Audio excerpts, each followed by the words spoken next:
Hello everyone, welcome to a video live from Liverpool, Workers' Hammer. I'm Vincent. I'm Eibhlin. We're about to leave Liverpool. Yes, just about to catch our train. We wanted to do a quick reaction from the end of your party conference. Your impression on the day? Well, there's a very different vibe in the room, in the conference room, when Zara Sultana is speaking. Yeah. And it seems much more upbeat. I think there were also a number of occasions when the left won certain votes this morning. Yeah, so there was the result of certain vote. They won collective leadership, which I'll come back to in a minute. They won the dual membership motion that got the ban on dual membership, complete ban, was defeated. Yes. What you have rather is a motion which says you can be a dual member, but it's subject to the approval of the leadership, which is still, totally open to witch hunt, but it's still a defeat for the right wing on this point. Yes. I think overall for me, the feeling that this conference was a mess. It was a total stitch up, like we explained yesterday. Yes. It was, we left a bit there, before the final things, because it doesn't mean anything to be there, honestly. It's just pointless. Yeah, they could have done the whole thing online. It wouldn't have cost us anything. But anyway, for me, the feeling that comes out of it is that nothing is resolved. Yes. And it was very clear to me when Zara Sultana made her speech. She made a very fiery speech against Zionism, against capitalism, against the monarchy, drawing all those lines. Very good points. But she opened the speech by saying, "I respect Jeremy Corbyn, love Jeremy Corbyn, want to work with him." Yes. And my fear is that obviously Zara Sultana and Jeremy Corbyn are pushing two very different types of party, but this keeps getting merged up, and that's my point over collective leadership.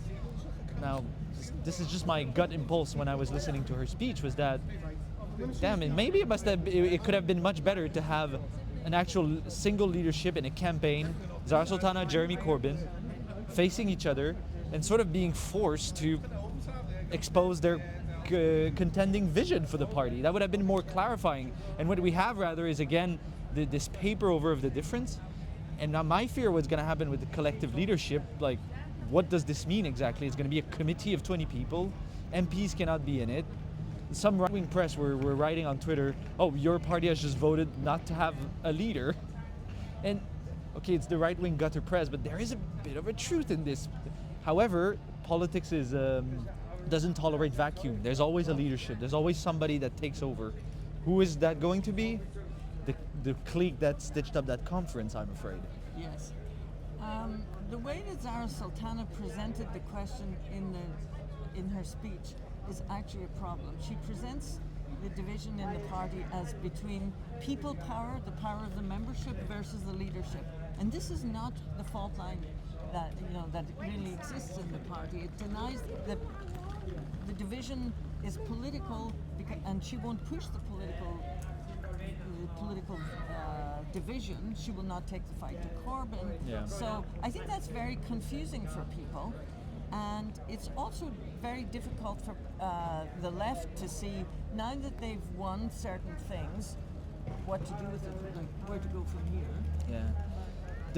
There's another thing that's unresolved for me is there was actually a debate about the trans question. Well, debate. Yes. Big quotes, anyway, it's in that entire framework. But there was a motion put for trans liberation, and with two people speaking against, two people speaking for. And for me, it also showed us how this debate the can is kicked down the road. There needs to be a debate on the left over trans liberation. We obviously are for trans liberation, but there needs to be a debate about how to push this fight forward. The movement for trans liberation is stagnating, having difficulty, and is facing a backlash. But yes. I think that debate at the conference obviously didn't resolve that question at all. Well, that also came up in a fringe meeting by a group of Muslims for your party, which Zara Sultana addressed. And that was last night. This was last night. There's a sentiment coming out of that meeting and from some conservative Muslims that Zara Sultana must apologize for her remarks, which she made earlier, that essentially anyone who is not for trans liberation has no place in your party. And we made the point at the time, obviously your party must be for trans rights, but not in a divisive way, from the point of view of the working class, your party ought to be able to stand for the rights of trans people and for the rights of Muslims and not increase the divisions. So that is very much an unresolved question, which I don't know what will happen from here. I think apparently last night's meeting went some way to resolve some of the hostility towards her from conservative Muslims, but it's really still very much an open question. Yeah. We can link in the description the statement we wrote about that comment. It was a bit controversial on the left because although we're for trans liberation, we were critical of her comment. It's called Sultana's disastrous comment.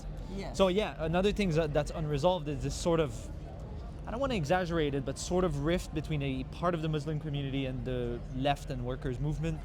That still remains to be seen. So leadership, I think it's going to be a mushy reconciliation rather than clarity over where this party goes. Yes. The right wing is still totally in control. The right wing clique around Corbyn totally controls the party. Absolutely. They maybe didn't get everything they wanted, but they're pretty much in control. The rift between the Muslim, the trans question, and also to be brief, like the left totally was more. Zahra Sultana was the voice of the left today, but I feel it was a bit more erased because they were sort of frozen out, as we said. Yes. And I think the question of building a real left and revolutionary opposition in this party that presents a way forward totally remains open. Sultana draws a number of good lines, but one of the reasons I think it'd be better if she was leading the party is because it would really put her vision to the test and sort of force her, I think, to confront what are the lackings and the shortcomings in which she's offering. Because it's real good to draw those lines, but you also need to be able to cut through some of these hard polarization, and that's harder than just screaming slogans and just saying stuff against Farage and Starmer. Yeah, I think you're right about one thing. It would have been better, with hindsight, if Zahra Sultana had to run against Jeremy Corbyn. It would have forced them to differentiate themselves from each other, and that at least would have been clarifying for the members, and it would have cut through the members versus the leadership, the faceless leadership and so on. So I think that would have been better if that had come to pass. It's only a impression, really, in the heat of it. We'll go home, digest this entire thing, think about it a little more, and we'll come up with a more broader assessment, right? And we'll draw some lessons. Yeah. So, on this? So, on the leaving of Liverpool, it's not the leaving of Liverpool that grieves us. Oh, yeah. Right. Okay. Follow us and share this video if you liked our coverage. And Yes. Yeah. Bye.